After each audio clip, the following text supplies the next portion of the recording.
I was ignored by my family, overshadowed by my mom's favoritism. No matter how hard I tried, I was always blamed for my sister's mistakes. I was never a favorite. That was my sister, the golden child. The person who could do no wrong, no matter how vicious she was or how much she got away with. My mother adored her. And me? I was just there. An afterthought. A shadow in my own house. It's always been this way. Growing up, I immediately realized that my opinions did not matter. My dreams were unimportant. My feelings? Either disregarded or mocked. My sister failed a test because I distracted her. When she lost a buddy, I was very likely the cause. When she broke something, I must have pushed her. And my mother? She believed her. Every single time. I strived to be a perfect daughter. I worked hard. Received good grades. I remained silent as they insulted me. I never acted out. Never fought back. I hoped that if I demonstrated my worth, they would eventually love me as much as they loved her. However, nothing changed. And suddenly everything came crumbling down. It began with an argument. Well, they were arguing. I was just standing there and letting them rant. My sister had failed a class and, rather than accepting responsibility, blamed me. Again. I didn't know how. Perhaps I stressed her out simply by being. "You've ruined our lives," she exclaimed. I barely had time to respond before my mother added, "We'd be happier without you." And that was it. The moment that left me broken. I did not cry. I did not yell. I did not beg them to take it back. I just nodded. Then I turned around, walked to my room, got a backpack, and packed whatever I could fit. They did not stop me. They did not even watch me depart. Just like that. I was gone. I stepped outside into the night, the weight of my backpack pressing against my shoulders. However, nothing compared to the heaviness in my chest. I walked without a destination. Simply putting distance between myself and the house I'd never fully called home. It was frigid. I recall that vividly. The air nipped at my skin, but I didn't shudder. I was numb. I had always imagined leaving would be spectacular, like in the movies. Maybe with tears rolling down my cheeks. Maybe with one final lingering look at the house I was leaving. However, there was none of it. No one pursued me. Nobody called my name. Nobody cared that I didn't know where to go. I had no plans. There's no safety net. My savings? Laughable. I had a few $100s put away from modest tutoring gigs, but I knew one thing for sure, I'd never go back. I chose a cheap motel for the night and paid for a single room with trembling hands. I glanced at the bed but couldn't make myself lie down. Instead, I sat at the small desk, the weak yellow light flickering above me, trying to decide what to do next. I did not have a degree. I didn't have any connections. I barely had any money. But I had one advantage. I'd spent my whole life being ignored. Underestimated. Nobody had ever handed me anything. If I was going to succeed, I'd have to create something from nothing. I began with what I knew. Studying. It sounded ludicrous at the time, but I was really excellent at it. I had spent years excelling in school, instructing other students, and assisting individuals with complicated subjects. Maybe, just maybe, I can make that into something. The next day, I went to a small cafe, ordered the cheapest coffee on the menu, and utilized the free Wi-Fi to apply for every online tutoring opportunity I could find. I kept my charges low, just enough to entice folks to notice me. Initially, it was just enough to get by. I lived on quick noodles and dollar store foods. I rented a room in a shared apartment with 3 strangers who barely knew I existed. However, it was still better than where I had come from. Because every day, I awoke knowing that no one would yell at me. Nobody would blame me for their failings. Nobody would say I was wrecking their life. And it was enough. The months have passed.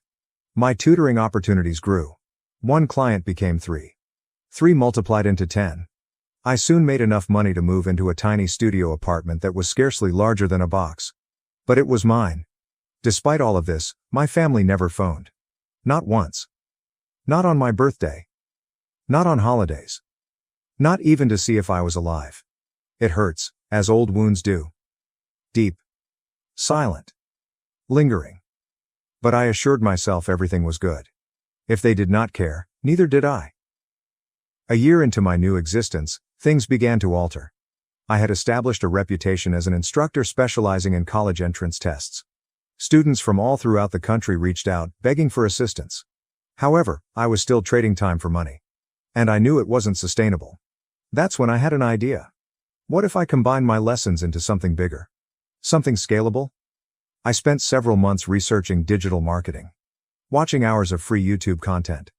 I read every article I could find. Then, I began designing my own online course. The ultimate SAT preparation guide. There was a risk. I spent every spare money I had on developing the course, creating a website, and running advertisements. Sales began slowly, one here and two there. Then something changed. Word of mouth spread. Students began raving about my approaches and shared them online. And, almost overnight, it burst. I awoke one morning to see that my sales had tripled, then quadrupled. Within a few months, I was earning more than I had ever dreamed imaginable. I moved into a swanky high-rise apartment, the kind I used to fantasize about. I traveled. I met folks who genuinely respected me, created friendships that were not based on obligation or blood. I'd done it. I'd created myself from nothing. And my family? They were nowhere to be found. Not a single message. Not a single call. They didn't care about me. Until this morning. My phone vibrated. I scarcely looked at it. Then I noticed the notifications. Mom has 6 missed calls. Sister has 8 missed calls. I stared at the screen, my heart racing. After all this time, they had made it apparent that they never wanted me. I let out a slow breath. I'd changed. I wasn't the helpless, needy girl they had kicked out of their life. I wasn't their punching bag anymore. Whatever they wanted, this was not supposed to be an apology. And I had no intention of making things easy for them. I sat there and stared at the screen. For what seemed like hours. But in actuality, it just took a few minutes. My thoughts raced. What could they want after all this time? Mom has never apologized for the way she treated me. She'd never revealed that she always picked my sister above me. And my sister? She hadn't even realized I was gone. Until now. But now, after all, they wanted me. I eventually decided to pick up. It was almost weird to hear her voice after so long. Hello? I asked, keeping my voice calm. Sweetie, please, we need to talk. Mom's voice quivered. Sweetie? After everything? She hadn't called me that in years. The phony compassion wounded. What's going on? I inquired, not masking my disbelief. There was a prolonged pause. We've fallen on hard times, Mom explained, her voice quivering. Your sister, she's been having trouble at school again, and with everything going on, we just don't have enough. She said with hesitation. We need your help.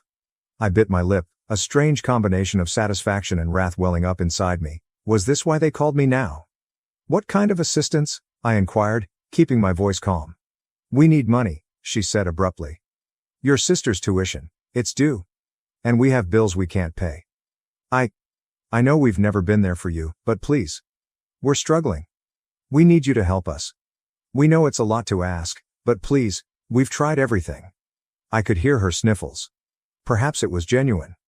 Perhaps it was just guilt attempting to make its way back in. Please, she repeated. We need you back. We need your support. The words remained in the air. My support. They had been rejecting this assistance for years. I closed my eyes for a while, attempting to calm the flood of emotions that threatened to choke me. How could they think this was acceptable? For the first time in a long time, I felt more than apathy. It was hilarious. You're serious? I inquired, a bitter laugh escaping my lips. You really think I'll come back and help you? After everything? There was a gap followed by my mother's anxious cry. Please don't do this. We know we messed up, but we're your family. You can't just leave us like this. I clenched my fist. You never cared about me when I needed you, I replied, my voice shaking with restrained rage. You were too busy with your golden child. You let me disappear. You told me you'd be better off without me. I paused, feeling wrath well up in my chest. But I kept it in check. I was not going to let them know how deeply they had hurt me. I was not going to let them turn this around on me. I don't owe you anything, I said, my words as cutting as glass. Another prolonged delay. Then, why? My sister's voice rang out next, agitated and panicked. I know I was horrible to you. But I need your help. I messed up, okay? I didn't mean it. I've been trying to fix things, but I don't know what to do anymore. I nearly laughed. Fix things? How can you treat years of pain? I don't want your apologies, I replied bitterly. And I don't owe you my money or my help. You can figure it out, Just like I did. But please, just. My sister's voice wavered, but I shut it off. Number.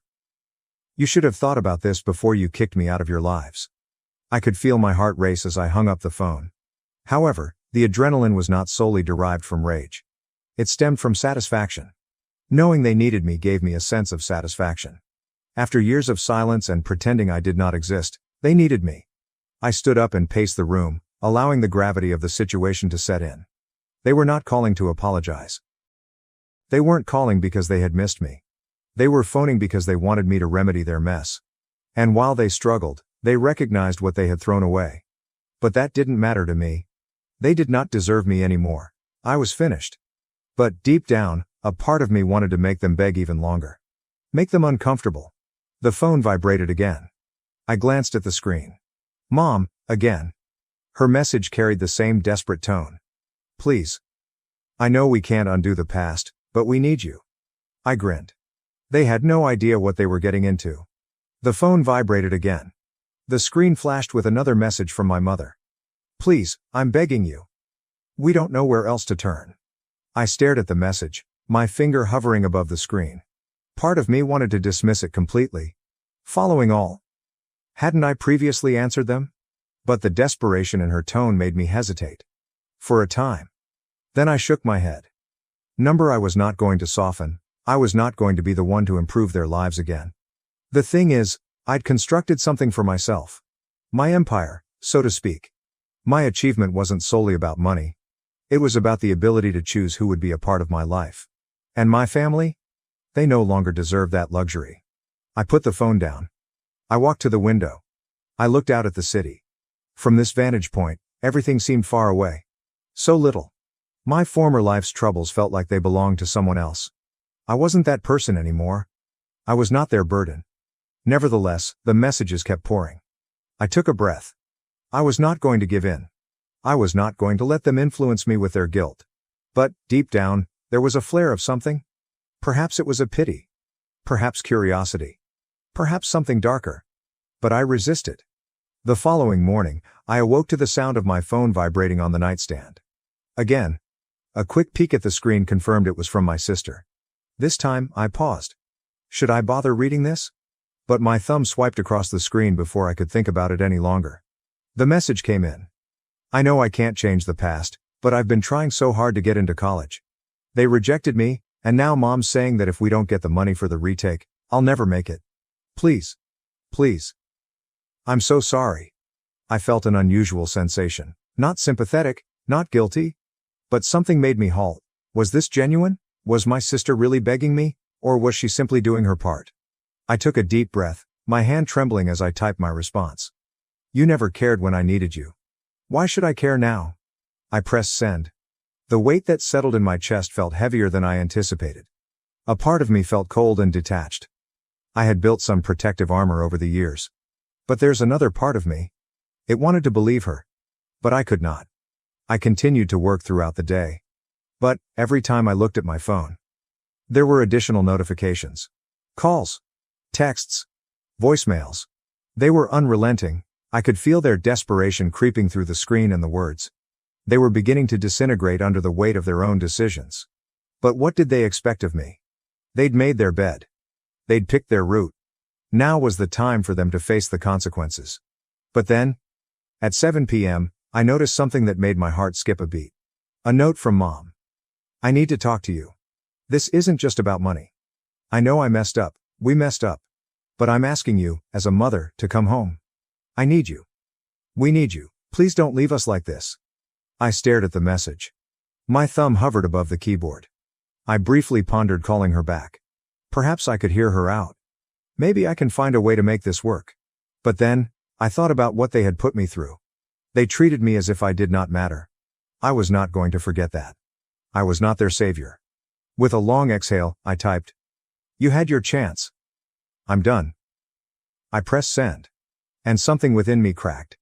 I knew I'd made the proper decision. At the same time, I felt a lingering ache in my chest. Because deep inside, I couldn't help wondering. What if this was their final scream for help? What if they truly were suffering? But in the end, I learned one thing. I could not repair them. They were beyond rescuing. If they wanted anything from me, it needed to be on my terms. I put my phone down and attempted to forget about them. But the following evening, while I was sitting in my living room, going through my phone, I heard a knock on the door. A sharp and fast rap. There was a pause afterwards. I looked up, puzzled. Who might that be? I stood up and moved toward the door, the hairs on the back of my neck standing on edge. Something did not feel right. Looking through the peephole, my stomach sank. There they were. Mom. Dad. My sister. I am standing on my porch. They looked like they hadn't slept for days. Their faces were worn, drawn, and pale. But it wasn't only their appearance that made my pulse quicken. It was the fact that they had arrived here, uninvited. I hesitated for a time, unsure what to do. Part of me wished to ignore them, turn around and walk away, pretending I hadn't noticed them. But the wrath I had been suppressing surged up. I wasn't about to let them enter my space, not after all they had done. I opened the door just enough to see them clearly, my heart pounding in my chest. "What are you doing here?" I questioned, my voice low and angry. Mom stepped forward first, her eyes wide with despair. Please, just hear us out," she begged, her voice shaking. I stared at her. The same woman who said she'd be better off without me. Who had repeatedly shoved me aside. So now, she was standing on my porch, pleading for assistance. "What the hell are you doing here?" I asked, my voice rising. "You think just because you show up at my door, I'm going to take you back? You think I'm going to forget everything you've done?" Dad shuffled uneasily behind Mom but did not speak. My sister stood next to him, staring at the ground and avoiding my look. We're sorry," Mom admitted, her voice breaking. "We've been trying to reach you, but we know we've messed up. It's just so hard, and we don't know what else to do. You're the only one who can help us. The only one who can help you." I felt the rage surge like a tidal wave. "You didn't need me before. Why now?" "You had years to fix this," I retorted. "Years. And you never once bothered to reach out.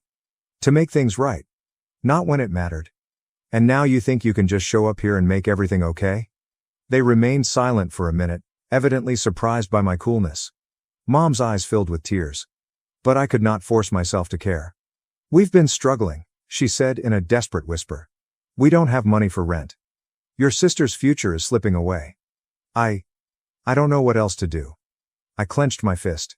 "Don't tell me you don't know what else to do," I exclaimed, my voice quivering with rage. "You had choices. You made choices. And I wasn't part of them. But now that everything's falling apart, suddenly you want me?" Mom took a step forward, hand outstretched. "Please, just listen." I slammed the door on her face. The sound resonated throughout the home. The boom rang in my ears. And for a brief moment, I felt a rush of power. I could finally take control of this situation. But while I stood there with my hand on the door handle, something gnawed at me. Something twisted in my stomach. It wasn't a case of guilt, it was terrible. It was the knowledge that they'd come here, to me, because they had nowhere else to go. And they had shown up. Not because they wanted to improve our connection, not because they were genuinely remorseful, but they needed me, and I despised it. They did not deserve me. But rage was not the only emotion I felt. A part of me wanted to hurt them. To show them how terribly they had messed up. Make them suffer the consequences of their own conduct. And the fact that they assumed they could simply walk up on my doorstep. It got me angry more than anything else. I moved away from the door, leaving them standing on the other side. But they did not leave. I could hear them conversing outside. Mom was pleading. My sister was crying. Dad was attempting to console them. I couldn't take it anymore. The rage within me was tremendous, and I knew I'd regret not doing something. So I reopened the door. There they were. Standing there. Still waiting. Desperation was written all over their features. Mom's eyes were red from crying. My sister hung her head low in shame, and Dad? He appeared defeated. Like a man who had lost everything and had no idea how to get it back. For a moment, I simply stood there, taking in the view of them. The family that had harmed me. The family had made me feel useless. Invisible. So now, they were here. Asking for assistance. But what do I owe them? Nothing. I took a deep breath. And then, without saying anything, I took one last glance at them. No. You don't get to come here and expect forgiveness just because you're struggling now. The words came out coldly. Hard. Like a scalpel cutting through the strain. I didn't feel any regret as I stated them. They deserved to hear the truth. You had years to fix this, I said, my tone steady but forceful. Years to realize what you lost. But you didn't care then. And I'm not going to be your solution now. I noticed Mom open her mouth in protest. But I held up my hand to silence her. I built my life. My success. From the ground up. And I'm not going to let you destroy it too. You don't get to come into my life and expect everything to magically change because you've hit rock bottom. Their eyes started welling up again. But I felt nothing. There is no guilt, no regret. Just some calm satisfaction. I knew I was finally putting myself first. Go, I stated simply, my tone unyielding. Fix your own mess, I'm done. I closed the door for the final time. Weeks have passed, and I continued living my life. My business has grown, my network expanded, and I felt more energized than ever. I had become the person I had always wished to be. The person who did not have to apologize for their accomplishments. The one who had learned to let go of the negative aspects of their history. I never heard from them again. Not a message. Not a call. And you know what? It was fine. It was the tranquil peace I hadn't realized I'd been seeking. And as time passed, I came to realize something important. The ones who have wronged you, those who abandoned you, are not the people you should seek validation. You are the one who matters. You get to select what happens to your future. In the end, I had discovered one very simple truth. You can't keep giving to individuals who have never given you anything back. The door closed. For good. Am I the asshole for disappearing after my wife demanded half of everything in divorce after cheating with her ex? I had felt that the day couldn't get any worse, but I was mistaken. The entire week at work had been terrible, and to top it all off, my employer, the company president, summoned me to his office to chastise me for a mistake done by someone else. When I arrived home, I noticed that my sister-in-law's car had blocked my driveway, preventing me from parking in front of my house. The neighbor's adolescent son and his pals had clogged the street with parked automobiles, forcing me to park 3 doors away. As I entered the house, I wondered why I was even bothering. My connection with my wife's sister, Susan, has been difficult since we first met. I couldn't understand why, but she seemed to have an instinctive hate for me. Furthermore, I had little hope for an intimate evening with my wife Janice, because we hadn't been intimate in nearly a month, despite my best attempts. When I arrived at my driveway, I noticed an empty garbage can by the curb and hauled it around the side of the house through the side gate to place it near to the back door. As I entered the kitchen, I could hear music and the chatter of my wife and her sister in the living room. I grabbed a beer from the fridge and took a sip before stepping into the living room. However, a sentence I overheard at the entrance stopped me in my tracks. God, he fucked me 3 times today. It was not from my sister-in-law, but from my dear wife. Ever since Brandon came back last month, I just can't get enough of him. I told my wife. I recognized Brandon as my wife's ex-boyfriend, who had abandoned her and moved away. Curious, my wife's sister inquired. So what are you going to do now? Janice responded, Brandon wants me to move in with him, so I will hire a lawyer and file for divorce. This is a communal property state, thus I will get half of everything. I'd heard more than enough. Numbly, I walked to the rear door and retraced my steps to my car. Opening the door, I slumped into the driver's seat, comprehending why I'd been denied intimacy. My wife was sharing it with someone else, but now she wants half of everything. The worst aspect was that the state was likely to give it to her. Janice and I got married 3 years ago. She had left her job immediately after our vows, and when she was at home, she never moved. I hired a maid 3 times a week to clean the house and do the laundry, and she also cooked dinner. The rest of the time, I cooked or she got takeout. I know what you're thinking, but love puts blinders on me. She kept me satisfied by offering good sex till about a month ago. My mother died when I was 13, a heartbreaking loss for both my father and me. Dad did his utmost to raise me properly, and we grew quite close.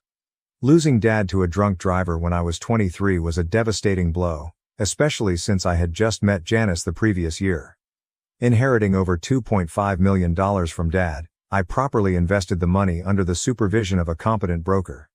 Despite Janice's attempts to squander every penny I made, I had an additional $100,000 in savings. I had never touched the bequest, allowing it to grow despite the current economic climate. I had enough to live comfortably and did not need to waste it. My love for Janice prompted us to overlook a prenuptial agreement, which is a common error made by couples who believe their marriage will endure forever. This error meant she could possibly collect about $1.5 million from me for the privilege of spreading her legs. The state was all too eager to encourage this sanctioned kind of exploitation. She had discussed hiring a lawyer, indicating that she was not yet ready to serve me. I knew I had time to act. I sat in my car, devising a strategy, keeping an eye on the rearview mirror until I noticed my sister-in-law's car pull out and drive away. I started the car, did a U-turn, and walked back to my driveway. When I entered the house, Janice was nowhere to be found, so I went to the kitchen for another drink. After popping the lid and taking a long sip, I considered my next steps. "Oh, there you are, honey," Janice said as she entered the kitchen.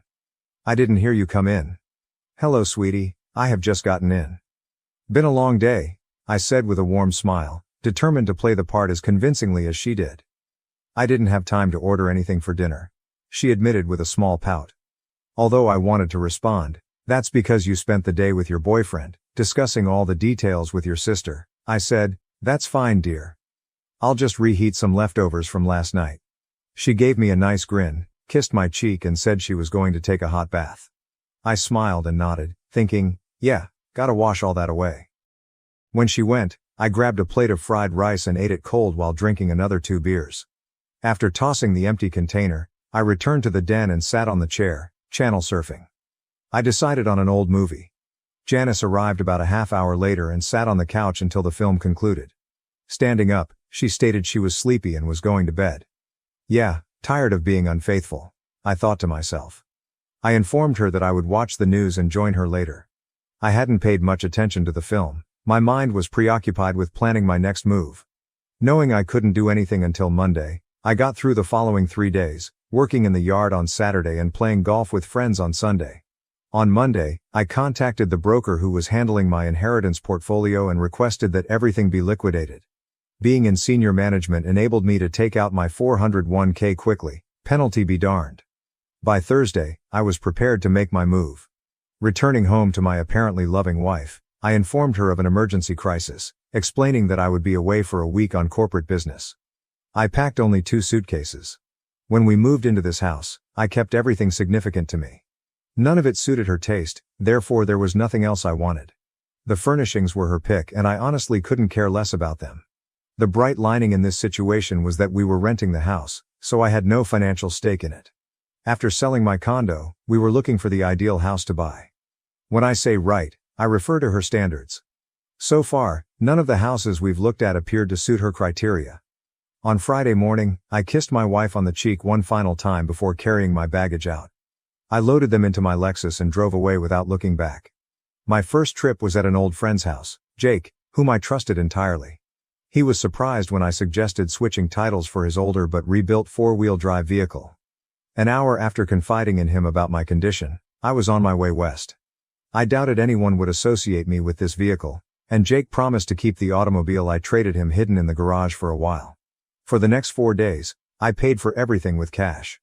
I canceled all of our credit cards to avoid leaving a paper trail. My broker had ensured that the majority of my money was safely deposited in an offshore account. I have a system in place with him to handle fund transfers as needed. I had enough money hidden in the SUV to last a while. The nights alone in motels were the most difficult. For the preceding week, I had been too preoccupied with carrying out my plan to think about what had occurred to me personally. I had adored Janice. I would not have married her otherwise. I ran through several what-if situations in my head, but I eventually realized that there wasn't much I could have done differently. Even if I knew her ex-boyfriend had returned, I doubt I could have kept them away. I came to 2 conclusions.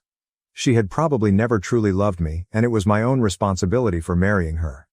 On my 5th day away from home, I found myself seated in a mom-and-pop cafe in a small Montana town.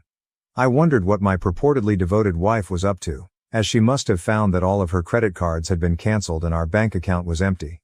My thoughts were interrupted by an elderly couple at the adjacent table, whose hushed chat I couldn't help but listen.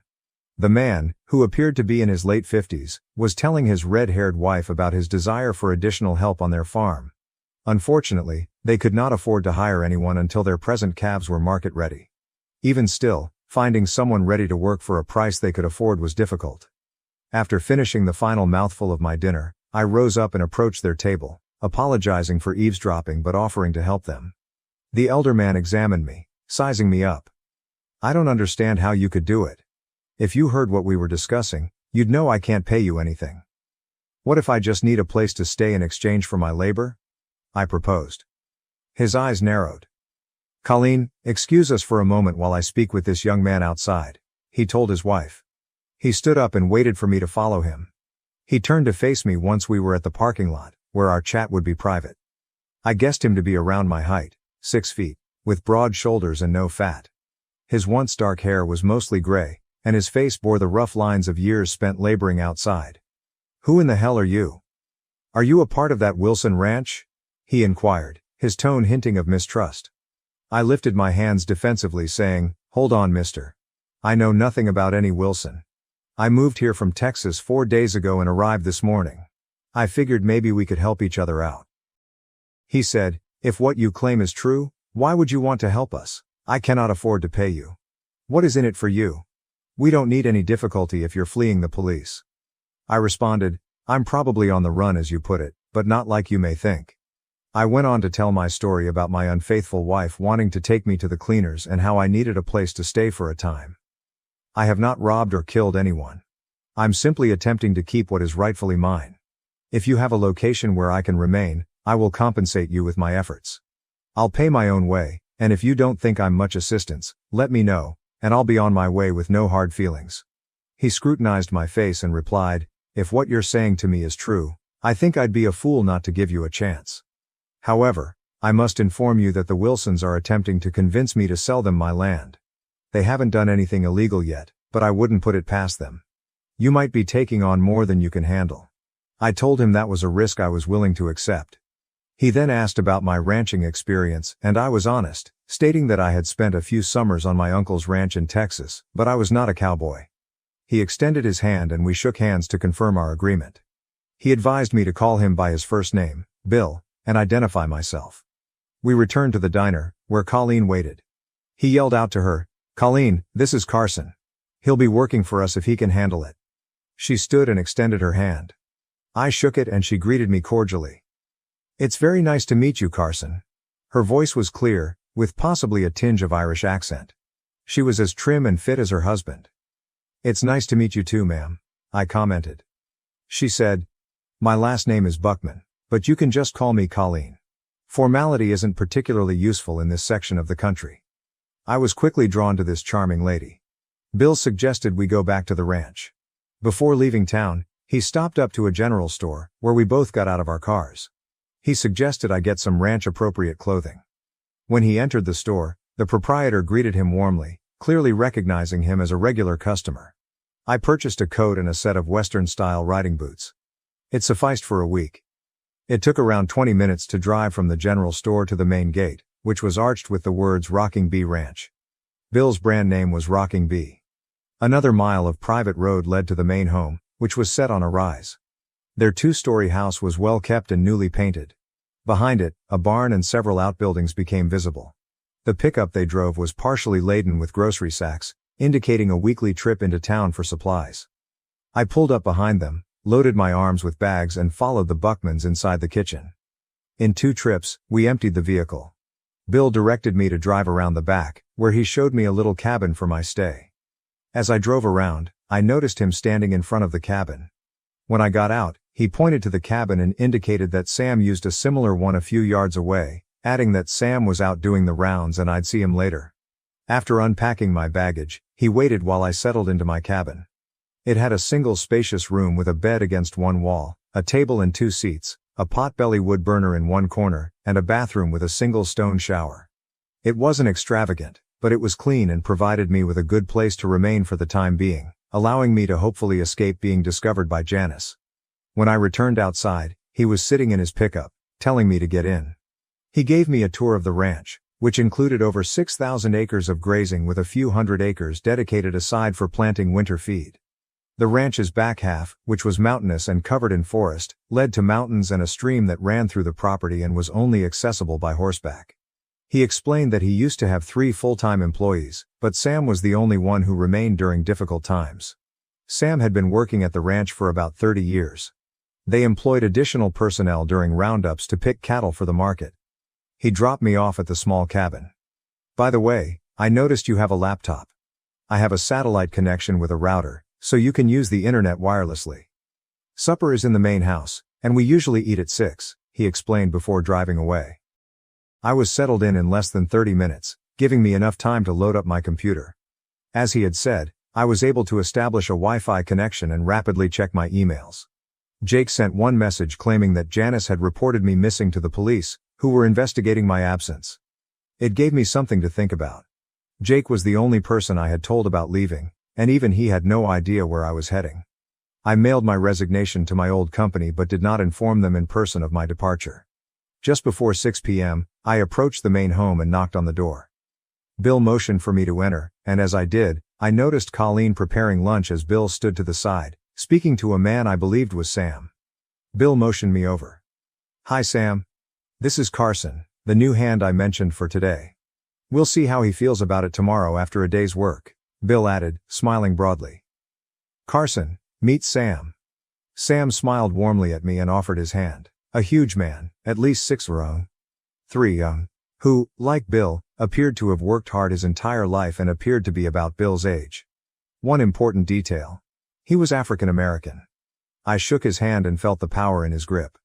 "Well, young fellow, we hope you enjoy it here. I could use some help," he remarked. At 28, I was roughly half his age, so he considered me youthful. I responded, "I intend to give it my best shot." Colleen called us to sit down since supper was ready. Bill and his wife sat at opposite ends of the table, leaving Sam and myself sitting between them, across from each other.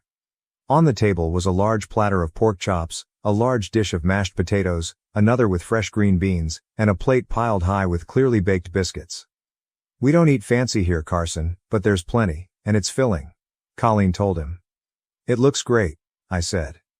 As we ate, I asked Bill if he had been here his entire life, and he said, "Yes, my grandpa started this ranch and passed it down to my father. It now belongs to both me and Colleen. However, when I was younger, I wasn't sure she'd be a part of it. I had to fight off every man to get her." He looked at his wife, and I could see the intensity of his feelings for her in his eyes. She replied, "Now Bill, you know you're the only man I've ever had feelings for. I just needed to make sure you wanted me enough." Bill subsequently stated, "My wife has been responsible for the 3 happiest days of my life. The day she agreed to marry me, the day she did marry me, and the day she gave birth to our daughter Caitlin. I hadn't seen any signs of a daughter, and Colleen must have seen my curiosity. Our daughter is away right now. She is completing her PhD degree in veterinary sciences at South Dakota State University. She has only been able to return home for the holidays and we are eagerly awaiting her graduation," Colleen explained. "She's supposed to be home in a couple of months," Bill told me. "It'll be nice to have a vet in the family, should cut down on some of the expenses." After supper, I tried to help clean the dishes, but Colleen maintained it was her responsibility and shooed me away. Bill indicated that breakfast was at 5:30 and work would start at 6 o'clock. As Sam and I were leaving, I saw a copy of today's New York Times on the counter, which had most likely been picked up by Bill while in town. I asked to borrow the front page, and he agreed. Once outdoors, I asked Bill to enter my cabin for a bit. Inside, I brought out my digital camera and demonstrated how to operate it. I asked him to snap a close-up of me holding the front page of the newspaper. I could see he was inquisitive, but he did not inquire. He asked about an alarm clock and I told him I had one. He said he'd see me in the morning and then went. I downloaded the image to my computer and composed an email, along with a note to the police in my previous hometown. The message indicated that I was alive and healthy and had left town on my own volition. Choosing a national newspaper over a local one left my whereabouts uncertain. I forwarded the email to Jake and told him to utilize one of the local coffee shops with free internet access. I gave him my password so he could send the original email and image to the police without leaving any trace. This manner, I intended to avoid being added to any FBI or national missing person databases. Assuming the police would not devote significant resources to the search for a wayward husband, I slept soundly that night. The next morning, I got up at 5 o'clock, showered, and dressed in time to walk Sam to the main house. After lunch, Bill told Sam to put me to work fixing fence posts in the hilly portion. Following Sam to the barn, he pointed out a horse and saddle that I would need. He appeared pleased with how I saddled the huge brown horse, drawing on my experience at my uncle's ranch. We then loaded 2 mules with saddle packs, fence posts and a post hole digger. Bill arrived at the barn with a Winchester Model 94 and a saddle scabbard, stating that it was mostly for the rare occasion when we would need to put down a sick cow. Sam and I mounted up and led a mule each, heading up the creek toward the hills. As Sam and I rode, we talked and got to know each other. I told him how I wound up in Montana, confident that he would not violate my trust. In reply, he shared his own experiences. He had married shortly after high school, only to find his ex-wife in bed with another man.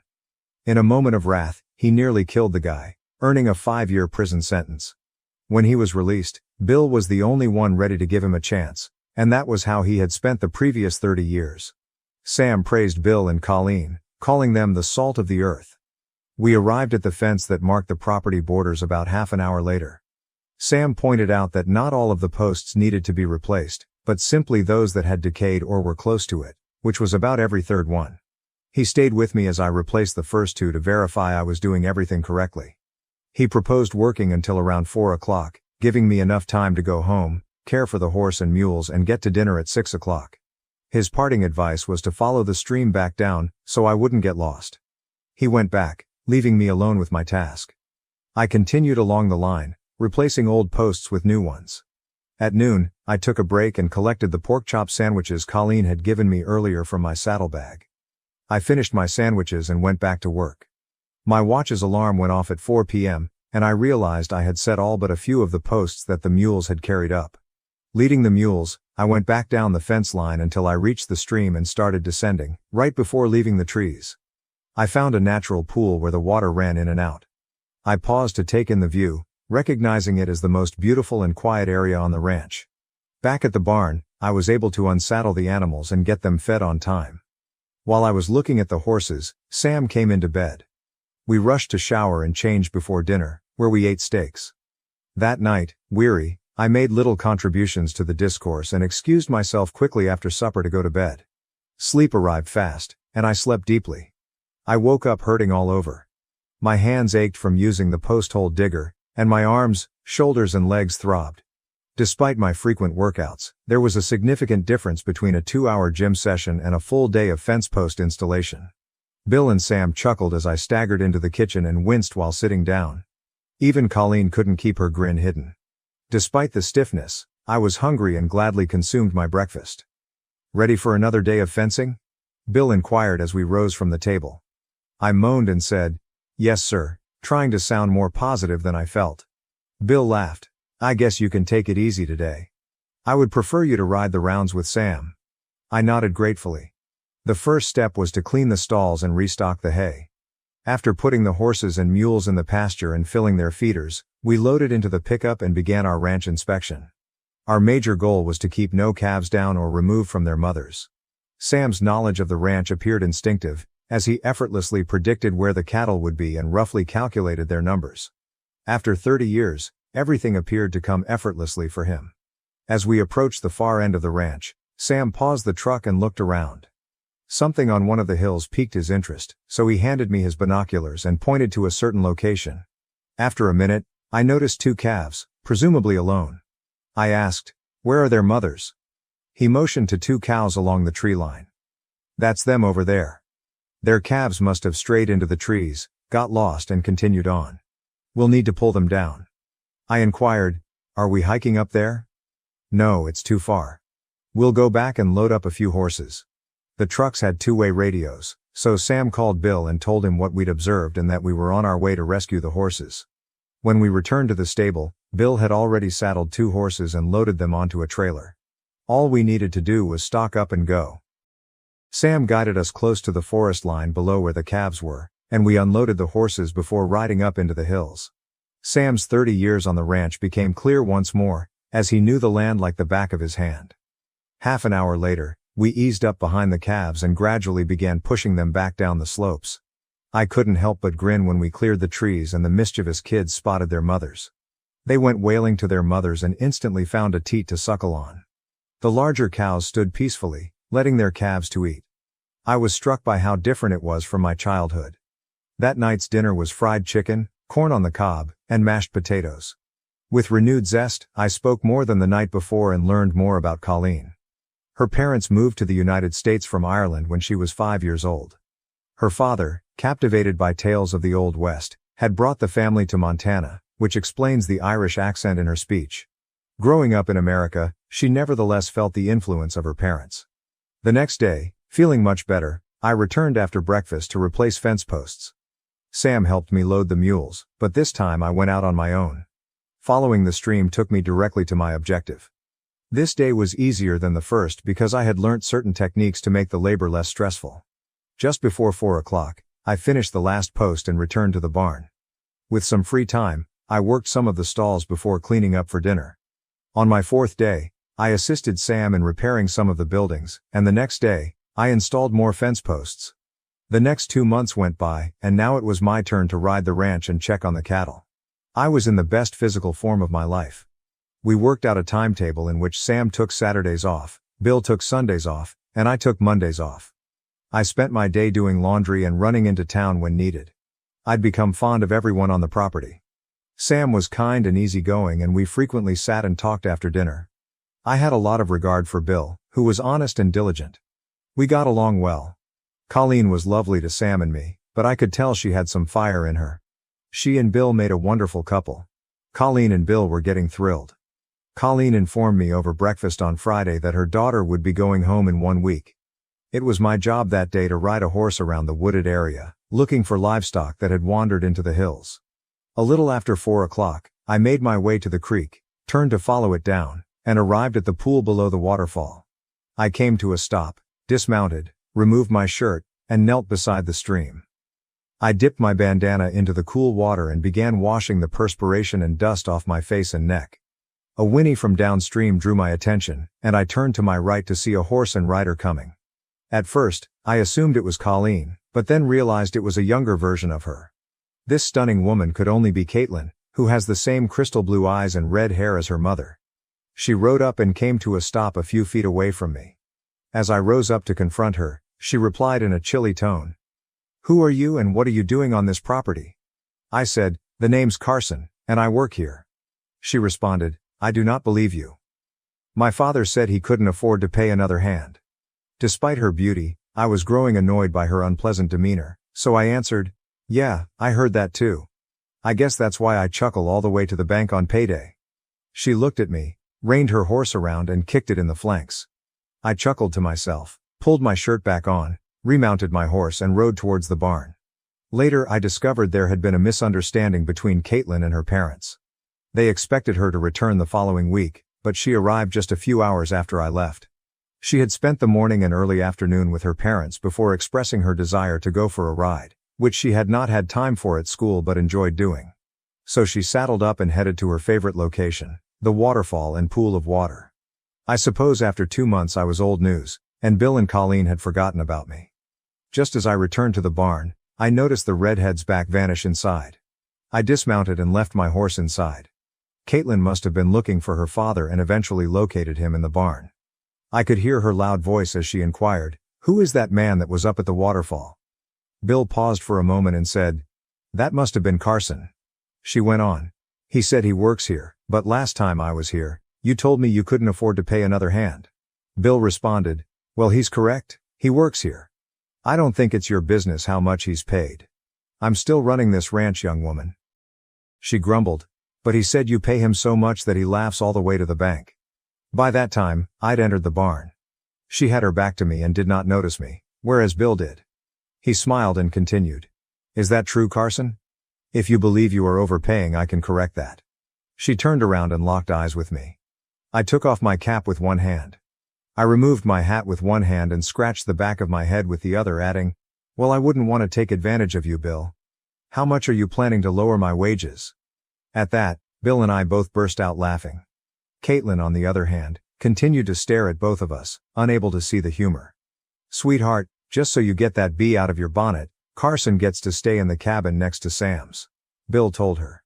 She answered, "And what else?" Bill replied, "That, and he gets to eat your mother's fine cooking." Caitlin persisted, "So you're claiming you're not paying him? Why should he work for nothing?" Bill said, "He has his reasons, and it's not my place to tell you." I continued, "Working to have a chance to taste your mother's cooking is worth a lot, and I don't think she would like to hear you say that it's nothing." She gave me one last sneer before storming out of the barn. Bill shook his head and commented, "She reminds me so much of her mother when she was younger. I never thought I would be able to tame Colleen." Caitlin joined us for supper that night. She sat next to Sam on the opposite side of the table as me. When I entered the kitchen, she shot me another piercing glare. Before speaking, I waited until everyone's plates were full. I remarked in a nice manner, "Your mother informed me that you have completed your doctorate in veterinary medicine." "Yeah," was her one-word response, delivered without looking up. I added, "Sam claims there's only one other vet in the area, and he's well than 30 miles distant. I'm sure you'll be a valuable asset to the people in this area." She looked up at my compliment and I think I noticed her eyes soften slightly. "Yes, that's Dr. Harrison. He has more business than he can handle and is frequently required to be in multiple locations at once." Colleen then said, "I agree with you, Carson. Our Caitlin will be able to deliver excellent service." Caitlin spent the rest of the lunch talking with her parents and Sam, who had been on the ranch since before she was born. She did not address me directly, and I mostly kept quiet. This was her homecoming, and I knew her parents and Sam wanted to know what had happened in her life while she was gone. When I finished eating, I excused myself and went to bed. I returned to my cabin and checked my email, which showed that I had received one from Jake. He said that he had spoken with a friend on the police force and casually inquired whether they still regarded me as a missing person. His companion stated that everything was dropped once they received the email containing the image I had provided them. Brandon had supposedly dumped Janice as soon as he discovered I had vanished with all of the money, and it didn't look like Janice was going to get any of it. Of course, she couldn't afford the rent in the house where we were staying and was now working as a waitress in a city apartment. She did not have enough money to employ a lawyer to pursue me. I found it ironic. She had clearly married me for my money, and her boyfriend had desired her for the same reason. My money. I was still working on repairing the fence posts. I now only do it every third or fourth day. I had gotten off the hill and was able to drive my pickup to work. It was really easier to load the posts in the rear of the truck than on the mules. The morning after Caitlin got home, I filled the pickup with posts and returned to where I had left off. When it was time for lunch, I wandered to the vehicle and remembered I hadn't brought my food.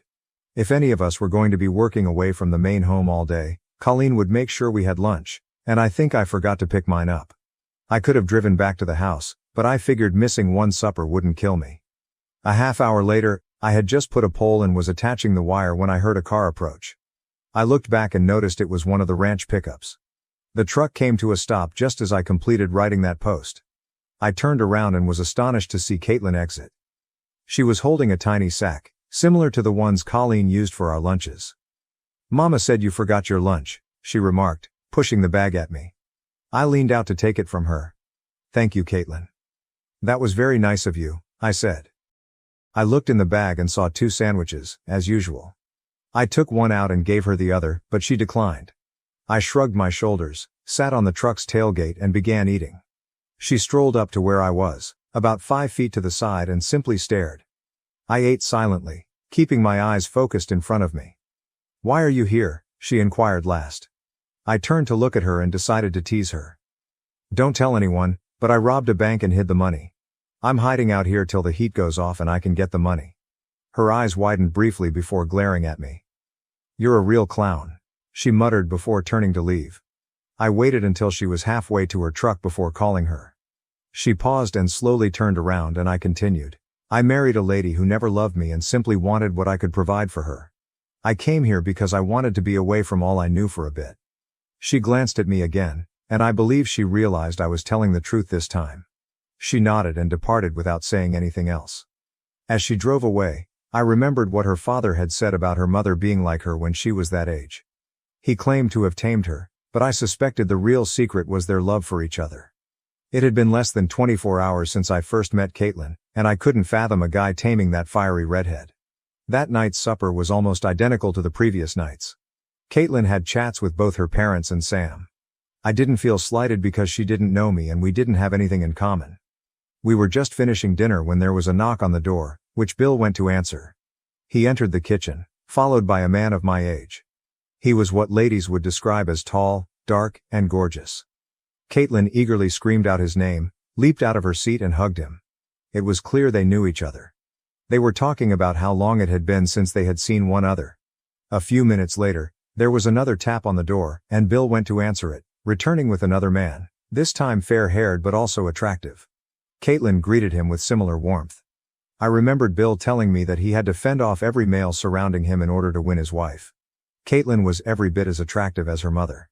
I excused myself from the table and went back to my cabin, mentally wishing the two guys luck. Nonetheless, I envied them. If Caitlin turned out to be the lady her mother was, whoever gained her heart would be a fortunate guy. The next day, I drove the pickup around the ranch. By the time I finished my rounds, something didn't seem to add together. It was early enough that I returned to get Sam, and we had a quick tour of the property. There were a lot of cattle scattered over the ranch, but he agreed that something didn't seem right. It just seemed like we were missing a few herds. We decided to saddle up the following day and tackle the hilly parts. We discussed it with Bill at supper that night and he agreed with our approach. It poured that night, making finding traces more difficult. The next morning we placed our horses into a trailer and Bill drove us to one end of the property. I rode approximately a third of the way up the tree line, while Sam rode another third higher. We then traveled across the ranch, across the hills, and through the trees. It took a significant portion of the day to reach the far side. We counted 5 wandering herds. Bill greeted us as we emerged from the hills, and we loaded the horses into the trailer and proceeded back. We reviewed the situation and concluded that the only thing we could do was become more vigilant.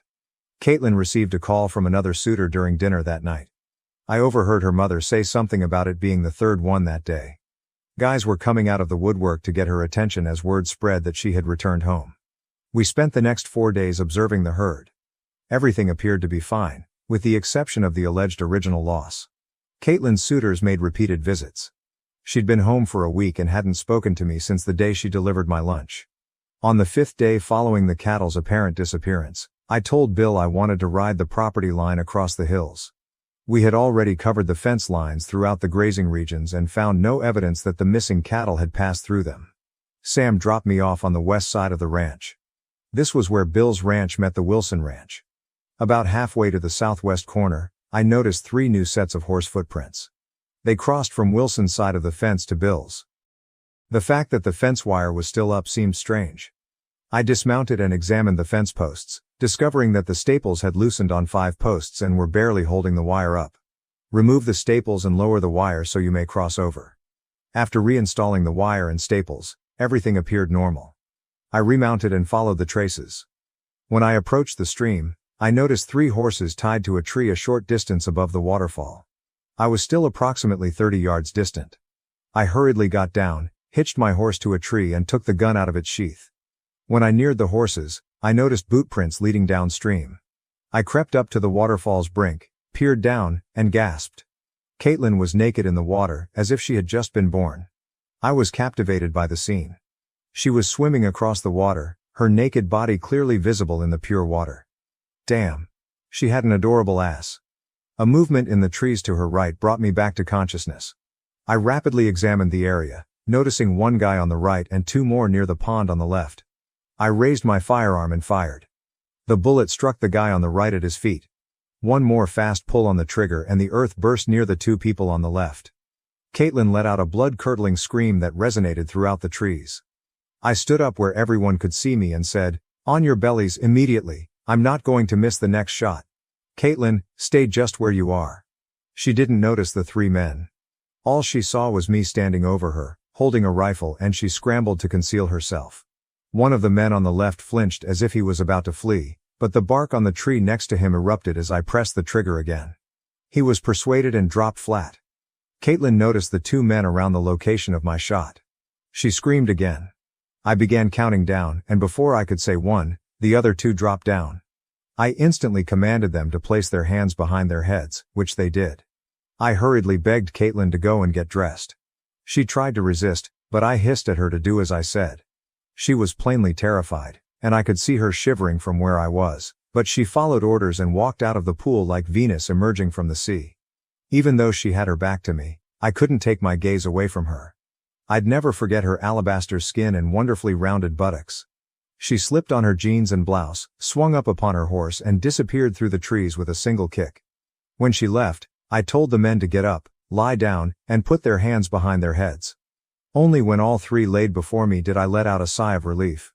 I thought it was time to bluff. So, what will I do with you three? I suppose I could just shoot you in the legs and watch you bleed to death. The three men began begging me to spare them. I continued. Even if I spare you, Caitlin's father will assure justice when I inform him of your horrible plans for his daughter. Unless, of course, you have a more compelling confession for the sheriff, such as cattle rustling. It may result in jail time, but it will at least give you a chance at life. The tiniest of them cracked. Yes, we accomplished it. Wilson claimed that breaking Buckman would safeguard his land. His colleague hushed him to silence up, but he shouted, "I ain't dying for no damn cows." I chose to purchase more time because I expected Caitlin to return soon and her father to conduct an investigation. As expected, 45 minutes later, Bill and Sam galloped into view. I signaled them down, and they dashed up to join me atop the rise. "What in the hell is happening?" Bill required. "It looks like some of Wilson's hands paid us an unexpected visit." I trailed them from the barrier to here. Caitlin was swimming when these three tried to creep up on her. I looked over and pushed the barrel of my rifle to the smaller man's neck. "I believe this one has something he wants to confess to you." When I prodded him again, he whimpered. "We did it. We took some of your cattle, but Wilson forced us." Bill tipped his cap back, smirking at Sam, and added, "You know, when my grandfather ran this ranch they used to hang horse thieves and cattle rustlers. Sometimes justice appears simpler back then. Unfortunately, we have to be civilized these days." While Sam stood guard, Bill and I decided to lead the rustlers back down. With rifles in hand, we followed them, Sam tying their horses together and bringing up the rear. When we arrived at the buildings, we escorted the rustlers into the barn, separating them into stalls with open doors so we could keep an eye on them without seeing one other. Bill went into the home to summon the sheriff, while Sam and I stood guard. In less than 30 minutes, the sheriff rushed up the mile-long driveway. Bill met him and briefed him on the current occurrences. I suggested bringing out the lesser offender first for the sheriff to question, and he agreed. I instantly took my prisoner outside. Initially apprehensive, the small rustler appeared to reconsider his quiet and began speaking. The sheriff glanced at Bill and stated, "It appears we have a straightforward case of trespassing here. Honestly, it's a waste of my time, but I suppose I could leave them in your capable hands. Forget I saw them, and I'll let you handle the situation." The terrified rustler's eyes widened and he abruptly opened up. The sheriff soon discovered the truth and called for assistance. Soon, a convoy of sheriff cars rolled into Wilson's huge ranch. Despite its vast size, the sheriff pinpointed the spot provided by the rustler and discovered nearly 100 stolen cattle with the rocking bee mark. Wilson and his cohorts were jailed before the end of the day. We didn't get together for meals until after 9 p.m., despite the chaos. Caitlin, despite sitting at the table, kept her gaze fixated on her plate. "What were you doing out there?" Bill queried, addressing her, as he hadn't had much time to speak with her. "I was just swimming." "I didn't think anyone would come and spy on me," she said accusingly. I interjected, "First of all, Caitlin, I was not spying on you. I followed their horse trails to the water. Second, contemplate what would have happened if I had not been present. I doubt the three were planning a picnic when they spotted you swimming shirtless." Colleen said, "Thank goodness you arrived when you did, Carson." I shudder to think about what may have happened. The discussion changed, and we rapidly completed our lunch, cognizant of the early start the next day. Caitlin cried out to me as she exited the kitchen and headed toward my cabin. I came to a halt and waited as she rudely asked, "So did you enjoy the view today?" Expecting thanks proved too idealistic, so I said, "Let's just say I'd be dishonest if I claimed it wasn't breathtaking." She huffed and turned on her heels, heading towards the house. I stood there, shaking my head, admitting that there was something about me that always drew her in. The next day, Bill had to travel into town to submit formal charges against Wilson. Returning the stolen animals to their appropriate place would take many days because the prosecutor needed to fully document the case first. Sam and I spent the day renewing the paint on a few of the barns. We had lunch in the kitchen, but Caitlin elected not to join us, which suited me perfectly. Bill arrived in the early afternoon, but waited until dinner to discuss the developments. He stated that because this was not a capital case, Wilson and his accomplices will be released on bond. While he did not foresee any further trouble, he advised us to be cautious. He looked at his daughter, grinned mischievously and added, "If you're planning another naked swim anytime soon, maybe you should bring Carson along for protection." Her face flushed pink again, and she sputtered as she stood and dashed into the room. Bill and Sam burst out laughing, and Colleen couldn't help but giggle. I laughed along with them. After the laughter died down, we resumed our lunch. Bill continued his light-hearted mocking. "I sincerely want to thank you, Carson. Wilson might have gravely damaged the ranch's finances. You are worth every penny." We all had another round of laughter. 3 days later, Bill received word that he could retrieve his livestock. We loaded 3 horses into a trailer and traveled to Wilson's Flying Doll Ranch with a sheriff's escort. Colleen came along to drive the truck and trailer back after we unloaded the horses. Bill, Sam and I began pushing the cows back to his ranch. As we approached the Rocking Bee Ranch, I rode ahead and loosened a portion of the fence line, allowing the cattle to cross. After verifying that all of the cattle were back where they belonged, we secured the fencing and rode back to the main house, pleased with our day's labor. During this period, Caitlin applied for her veterinarian license. Because the licensing process generally took around 45 days, she could only care for the animals on her father's property for the time being. I'd see her throughout the property and, of course, around dinner. Despite her continued silence, if I managed to catch her eye, I'd give her a huge grin and wiggle my brows, which would always make her blush. 2 weeks after the waterfall event, we found ourselves in the barn together and I inquired, "Have you been swimming lately?" She approached just inches away and glared at me. "Why are you such an **** hole?" I shrugged, grinned and asked, "Why are you such a *********"? Her right hand aimed for my face, but I moved quickly, seizing her wrist before she could strike. Undeterred, she attempted with her left, but I caught it as well. I pushed both hands behind her back, trapping them and pressing her body against mine. I slowly dropped my face toward hers. She stared at me, making no attempt to break away. I continued. "If you were mine, I'd put you over my knee and spank your butt." She attempted to back away, saying, "You wouldn't dare." I loosened my grip and she went backward, resting on her buttocks. "I'm not saying I wouldn't dare, I just got rid of one woman who doesn't care about me, and I'm not going to waste my time with another one." Normally she was the one to storm out, but this time, it was my turn. I left the barn and left her sitting on the ground. I didn't see her again till supper. She didn't say anything to me, as expected, but the look she gave me was incomprehensible. Not that I ever claimed to understand women. My marriage to Janice showed this. The next day, I was in the barn caring for the stalls when Bill entered. Knowing it was his day off on Sunday, I assumed he wanted to talk. I wondered whether Caitlin had told him about the previous day's episode, and if he had come to urge me to leave. I paused my work as he approached. He continued. "I heard you and Caitlin had a little showdown yesterday." That addressed my query about whether Caitlin confided in her father, but I observed a twinkle in his eyes. "Well, I suppose you could say that." "Probably my fault," I said. He went on to say, "Maybe not. I believe her problem is that she doesn't know what to make of you. She believed you were here for something, but you ended up being the hero who saved her and the property. What she can't understand is why you aren't pursuing her like the other local young men. Caitlin, like her mother at her age, is used to having boys wrapped around her little finger. She's had several boyfriends, but none of them lasted. I don't believe she truly respected them. I hope you don't let her chase you away. In my opinion, you are welcome to stay here for as long as you wish." I said, "Thank you, Bill. That means a lot to me. As for Caitlin, I'll stop taunting her, and perhaps we can live and let live." He exited the barn, and I resumed my job. I had the rest of the day to think over Bill's statements. If Caitlin wanted to understand me, she should act civilly and engage in conversation rather than her current approach. Pursuing her like the others was simply not an option. She did not join us for supper that night, a topic no one brought up, and I did not investigate. The next day, I stuck to my schedule, waking up at 5 a.m., despite the fact that it was my day off. After breakfast, Sam and Bill left for work, and I went to get my laundry. Bill had invested in a large commercial washer and dryer, which allowed me to wash all of my clothes in one load. The laundry room was next to the kitchen, so I ate and talked with Colleen at the kitchen table while my clothes were being washed. Caitlin entered, which was unusual for breakfast as she generally ate later. Colleen inquired about my plans for the day and I informed her that I was thinking of traveling into town. I then inquired if she wanted me to pick up anything for her. She suggested that if I didn't mind, I could get a few things for her. I assured her that I didn't mind at all. Just then Caitlin said, "Cool, I'll bike into town with you." I had planned to go to the general store for a few items and it seems like a waste of petrol for both of us to go separately.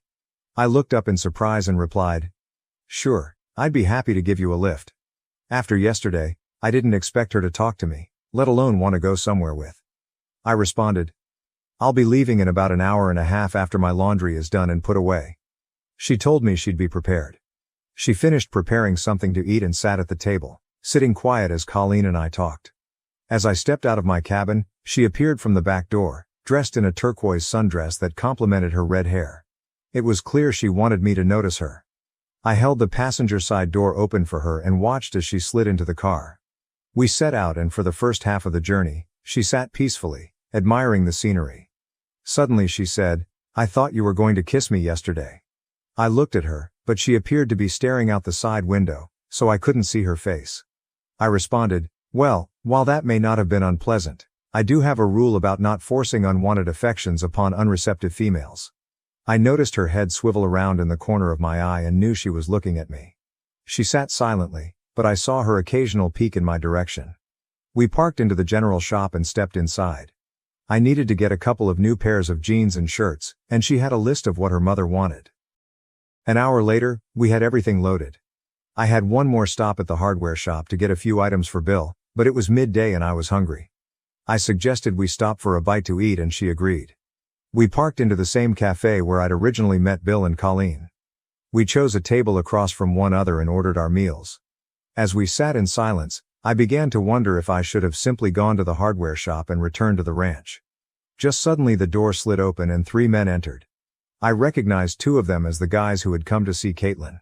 They rushed to our table, with 2 taking seats on either side of her and a third standing behind me. They ignored me and began talking to her. I rose up and motioned for the third person to have a seat as I proceeded to the next table. When the waitress brought our meals, I motioned for her to place my dish in front of me. I ate quickly and paid no attention to the talk at Caitlin's table. I stood up after tossing some money on the table to cover our lunch. Caitlin had barely touched her lunch, yet her plate was still full. "I'm going to rush to the hardware shop. I can come back by later and see if you're ready to go," I added, interrupting their chat. She pushed her plate back, stood up and said, "It was nice seeing you guys again, but we have to go." The guys at the table attempted to protest, with one even offering her a lift home. She declined and accompanied me outside to my SUV. As we drove to the hardware shop, she remained in the car, looking to fume. The hushed tension remained as we drove back to the property.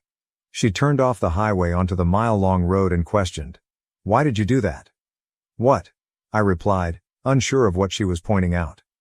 "Moving to the other table," she said. "Oh, that.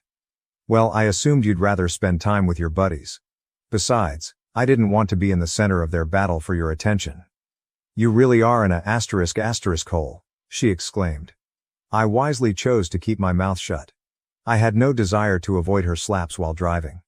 As we approached the main home, she grabbed whatever she could carry as soon as I opened the SUV's back door. I collected several more bags and followed her inside the house. As I walked in the back door, she put everything on the kitchen table without saying anything to her mother before storming out of the room. Colleen glanced at me quizzically. I shrugged and said, "I guess I'm an *** hole." Colleen laughed and stepped closer, placing her hand on my arm. "I have never seen anyone have the effect on Caitlin that you seem to have." "I guess I was born to just piss her off," I told her. "I'm not so sure about that," she said, confusing me. I returned to my cabin and stored my new clothes. I decided not to stay indoors and went to the barn to saddle a horse. Setting out, I ended up at the top of the waterfall. With the weather beautiful, I tied the horse to a tree and sat on the edge of the falls, staring down at the tranquil pool. Caitlin rode up underneath me after about a half hour, if not more. I got off her horse, not wanting to be accused of spying in case she went skinny dipping again, and flung a stone into the water, making a splash. She looked around for the source of the noise and found me. Anticipating her departure, she mounted her horse and rode up to where I was sitting. She hitched her horse next to mine and approached me. I rose up, moving a few steps away from the edge in case she intended to shove me off. "You're an *** hole," she exclaimed, stopping inches from me. "And you're still a B****, I replied. This time, I wasn't waiting for her slap. I grabbed her waist and kissed her. I quickly released her and attempted to proceed towards my horse, but she grabbed my arm and turned me back around. I was surprised when she reached behind my neck and drew me in for another kiss. We found ourselves in a passionate kiss again. As the passion mounted, our garments went, and we had a great time. Our breathing gradually returned to normal, and we lingered silently in each other's arms. We got dressed, mounted our horses, and went back down. After stabling our mounts, she turned and headed to the main house without saying anything. In a fog, I returned to my cabin and slipped into the shower. One thing became clear. I had much deeper affections for this attractive woman than I had previously admitted to myself. I hardly had time to dress for dinner. When I entered the kitchen, Bill, Colleen and Sam were already there, but Caitlin was nowhere to be found. As we took our seats, she stepped in and chose the chair near my rather than her customary spot next to Sam. Bill and Colleen exchanged glances, and Caitlin simply smiled charmingly in response. She talked animatedly during dinner. Despite their interest, her parents did not inquire as to why their daughter was in such a good mood. After supper, Jane helped her mother clean the kitchen as Sam and I returned to our cabins. Just as I was getting comfortable between the sheets, a quiet knock on my door rang out. I opened the door, wearing only my boxers, and Caitlin crept inside, finding her way into my arms. We exchanged a sweet kiss and she led me back to my bed, joining me after taking off her clothing. Again, we made love before falling asleep in one another's arms. The sudden arrival of 5 a.m. forced me to groggily reach over and deactivate the alarm. With much reluctance, I got out of bed. I illuminated the bathroom and dressed for the day, kissing her on the head before leaving the cabin. During breakfast, I couldn't avoid Bill and Colleen's scrutinizing eyes. I wondered if they were aware of their daughter's nighttime activities. Following the dinner, I loaded the pickup for another day of fence post installation. Working alone on a ranch provided plenty of time for thought. My mind strayed to my recent past, shocked that it had only been 3 months since I left my wife. It seemed like an eternity.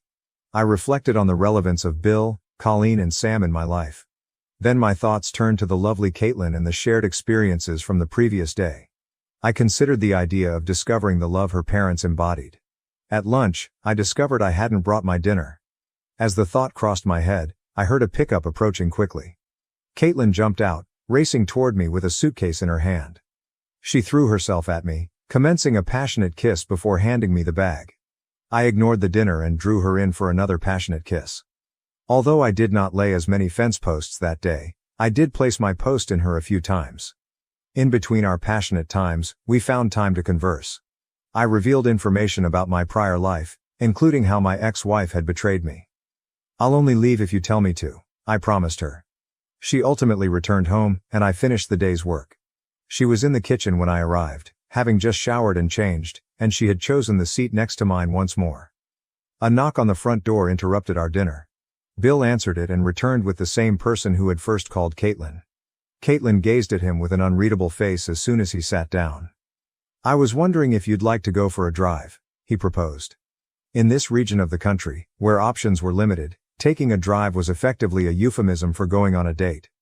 "I appreciate the offer, but I don't think my boyfriend would like it," Caitlin said. She leaned down and kissed my cheek. Mr. Tall, dark and handsome reddened and stammered before hurrying out. With that exchange, our relationship was officially out in the open. I noticed Bill and Colleen smiling with satisfaction. One had a huge grin. We had officially formed a pair. In the days that followed, Caitlin received no further visits from local men. She made it obvious that she was unavailable. I found a way to help her with her ambitions. She was looking for a bank loan to buy equipment for her veterinarian practice. The bank was hesitant to make an unsecured loan, so the only option was for her father to pledge the ranch as security. She hesitated to question him. I advised waiting a few days. I could have a solution. I phoned my offshore bank and opened an account in the name of a bogus loan company. Caitlin completed a loan application on my computer, which I had set up to send to my email. After a few days, I notified her that her loan was accepted and that a wire transfer will be made to her account. She was overjoyed with the news, but she wondered why the loan had only a 2% yearly interest rate. I mentioned that they were a non-profit philanthropic organization that made loans to persons they believed would benefit the community. I might have just offered her the money, but I knew she was too proud to accept it. After obtaining her degree through hard effort, she was determined to achieve on her own terms. By the time her license was accepted, she had purchased a new van that had been converted into a mobile veterinarian office, equipped with all essential medical equipment. As word spread about her licensed position, local ranchers began requesting her services. Caitlin and I spent several nights together in my cabin. Although Bill and Colleen were aware, they appeared to have no objections. At 27, she was grown enough to make her own choices. It took 3 months for Wilson and his crew to stand trial. The case was rather easy. The tiniest man cooperated with the prosecution and was sentenced to 2 years probation with no prison time. Wilson's other 5 employees were sentenced to 5 years in jail each. Wilson, the mastermind behind the Russell, received the maximum 10-year sentence and a $50,000 fine. When he was transported to prison, I began an inquiry into him and his ranch, discovering that he was unmarried and had no family in the region. With all of his hands incarcerated, no one was left to administer the property. This prompted me to devise a fresh idea. However, before I could get started, I had some unfinished business to attend to. I needed to formalize my divorce. I couldn't accept Janice taking half of my money. To accomplish this, I went to my friend Jake for assistance once more. Instead of sending an email, I called and requested him to speak with Janice. I wanted him to know that I had sought out and offered a settlement in exchange for a divorce. The offer was straightforward, $50,000. If she declined, she would never hear from me again or receive any money. Initially acting innocent, she demanded to know why I had left and why I would not return. Jake disclosed that I was aware of her affair with Brandon and she intended to divorce me, bringing the charade to an end. With her game revealed, Janice, who was still working as a waitress and struggling financially, agreed to my offer. To proceed, I needed to return to Texas and hire a lawyer to prepare the divorce paperwork. Caitlin was not pleased when I informed her of my departure. I stated that I needed to end this chapter in my life and told her that I would return. She persisted in taking me and waiting for me when I returned, despite my initial plan to leave my vehicle in long-term parking at the airport. Leaving behind my SUV and most of my stuff, with the exception of what fit in one suitcase, appeared to alleviate her anxieties. I left on a Sunday, and when I arrived, Jake met me at the airport. I called Caitlin every night while I was staying with him and his family. By Friday, all of the paperwork was completed. Jake accompanied Janice to my lawyer and explained that she would receive a $10,000 check right away, with the rest $40,000 due 60 days after the divorce was finalized. She signed the paperwork, and my lawyer handed her the $10,000 payment. I never had to confront Janice. Then I realized I had personal goods in storage, including souvenirs and antiques from my parents, yearbooks and other sentimental belongings. I didn't want to return for them later, so I rented a moving van and loaded it up. Caitlin was surprised when I told her I wasn't flying back, but once I explained that I was bringing back everything significant to me, her joy rose. It took me 3 days of unrelenting driving to complete the distance. On Tuesday evening, as I arrived at the Rocking Bee Ranch, everyone greeted me enthusiastically. That night, Caitlin extended her warm greeting until early in the morning, when we finally fell asleep, fatigued. With the first part of my strategy completed, I was ready to put the rest into action. This required multiple journeys to the prison where Wilson was imprisoned. My goal was to persuade him to sell me the property. I persisted in presenting my point, despite my initial resistance.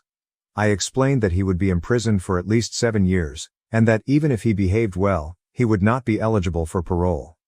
With no one to care for his ranch, his house and buildings would surely decay, and his animals would perish without proper care in the winter. I also questioned if he would be welcome back following his conviction. Faced with the danger of ruin, he eventually accepted my offer, which gave him something to start over with upon release. The next stage was to secure money. I transferred my funds back into the nation, sure that Janice would not imperil her $40,000 by taking reckless steps. I negotiated a price of $5 million with Wilson, which was lower than the property's true value, making financing reasonably easy to obtain. I placed a $500,000 down payment and financed the remainder. Taking a month to perfect things, I kept my activities hidden from everyone except Caitlin and Bill. I mentioned to them that I had personal business with my possessions that required consideration. Although it only took 1 or 2 days out of my week, I formed a corporation and registered the land in its name. With summer finishing and fall approaching, I hired someone to harvest the hay on the property. Furthermore, I hired 4 people to reside on site and operate the ranch in the meantime. The most experienced worker was designated as interim foreman. I stressed that, despite my close proximity, I would be an absentee owner for some time. I assured him that he could always reach me via phone, and that I intended to visit the ranch frequently. My final concept included remodeling the main house, which was a 2-story 5-bedroom structure that needed to be modernized. Despite Caitlin's unhappiness with my opacity regarding my activities, our relationship thrived. Every day my feelings for her became stronger, and I sensed that she felt the same way about me. Meanwhile, her veterinary practice grew, requiring her to travel frequently, but she remained pleased and happy. I almost told her what I was doing. When she returned after checking on the remodeling, she surrounded me with questions. "What the hell's going on, Carson? Are you seeing anyone else?" I said, "God, no. I swear there's no one else. I only have a few things to get done. Please believe me. I promise to tell you everything soon.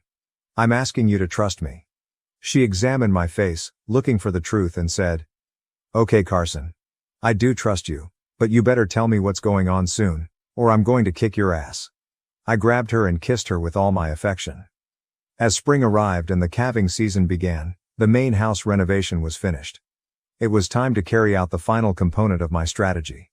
One afternoon, when I had Caitlin alone, I asked her to go for a drive. "I've been thinking it's time for me to leave the Rocking Bee Ranch," I told the girl. Her eyes welled up with tears, and she replied, "But I promised I wouldn't leave."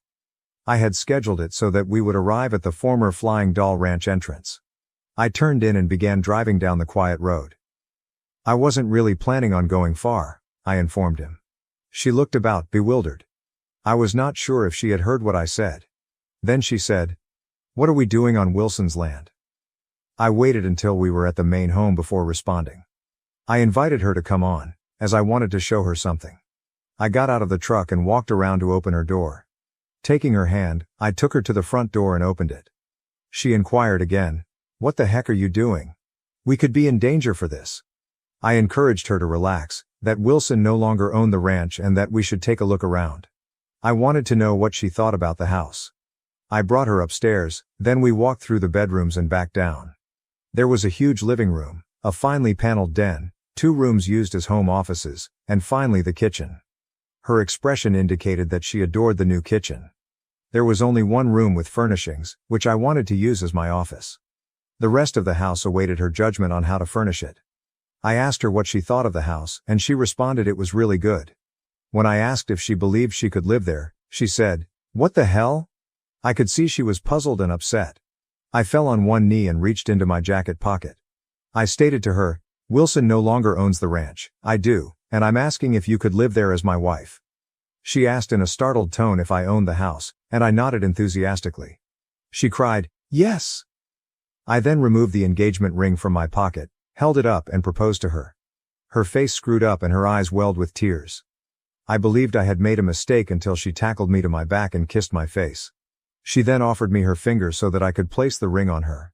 She surveyed the place with fresh eyes, running from room to room and inspecting everything. I waited anxiously for her to come running back into my arms. "The house is gorgeous. I love it," she exclaimed eagerly. I escorted her across the room to 2 doors that went into a hallway.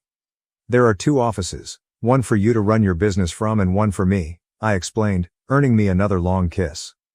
I walked her into the office with the desk and took out a large sheet of paper. It depicted a property gate and said, "Double C Ranch." She took a look at it and wondered what the double C indicated. I informed her that it stands for Carson and Caitlin Ranch. She cried and began tugging at my clothes, and I joined in stripping her naked. I set her on top of the desk and dedicated the workplace to her love. In fact, in the days ahead, we made love in every room of our new home. After we had recovered and dressed, I informed her it was time to inform her parents. She was so delighted I believe she floated out to the truck. We returned a few minutes after 6 and Bill, Colleen and Sam were already in the kitchen preparing supper. When we stepped in, Caitlin lifted out her left hand and squealed, "We're getting married!" Colleen sprang up and raced over to hug her kid, while Bill and Sam approached and pumped my hand and stroked my back. My future mother-in-law then grabbed me tightly, while Caitlin hugged her father and Sam. When everything settled down, we all sat down to eat. Caitlin waited until everyone had eaten. "Of course, this means we will be moving," she stated as casually as possible. "What?" shouted Bill, Colleen and Sam together. She stared at me and urged me to tell them, so I responded, "Well, Bill, you remember how Wilson wanted to combine his ranch with yours? I was thinking it may be a good idea." Bill got up, enraged, and exclaimed, "There's no way in hell the Flying Doll is going to get his ranch." I smiled and told him to relax. It was no longer the flying doll, but the Double C Ranch, and the new owners were sitting at his table right now. In confusion, he inquired, "What are you talking about?" I informed him I had bought out Wilson and that the ranch now belonged to Caitlin and me, Double C, Carson, and Caitlin. Colleen claimed she received it immediately away. I answered, "Bill, I thought we could run the two ranches together. We'd split the profits 50/50ths. He continued, "But the Double C Ranch is over twice the size of my ranch, and it brings in a lot more profit." I said, "You've done this your entire life, I need your assistance. I'd like us to be equal partners. You'd be in command of the operations and anything you say goes. Besides, it's also part of Caitlin's property. It will be keeping everything inside the family." He sat down and gazed at Colleen. She nodded her head. He shook hands with me across the table. "Damn it, Carson, this is going to take some getting used to, but I accept your offer." I explained, "This means we'll have additional hands to oversee and Sam will be the head foreman. And now I get to remove all of those fence posts I worked so hard to install on that side of the property." Everybody laughed at me. That night's supper was a noisy celebration. Caitlin spent the night in my cabin and exhausted me. We arrived late for breakfast the next morning, but no one had left the kitchen.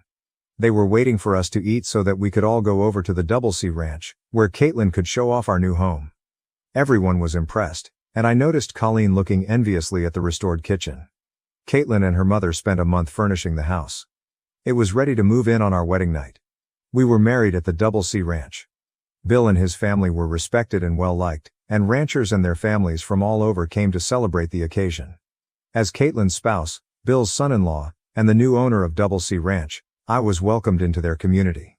We finally made it to bed later that night and stayed there for the majority of the next day, making love.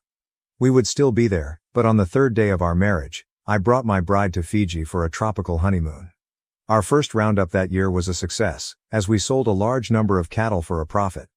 A substantial amount went into repaying the debt, but with Caitlin's business, we were able to make a good living. We even bought Sam a wonderful new house, and he now has a girlfriend around his age who lives in town. We may have another wedding soon. Another year has passed and my lovely wife has just told me the most wonderful news. She is pregnant. We are going to have a baby. One last word before I leave. I know some may argue that I should have learned my lesson the first time and had Caitlin sign a prenuptial agreement. If that's the case, you really haven't met my Caitlin. She is not Janice. She works hard at her profession and cares for our home. She is her mother's daughter, and she expresses her affection to me every day. With only me. Every day I look into her blue Irish eyes and see that love.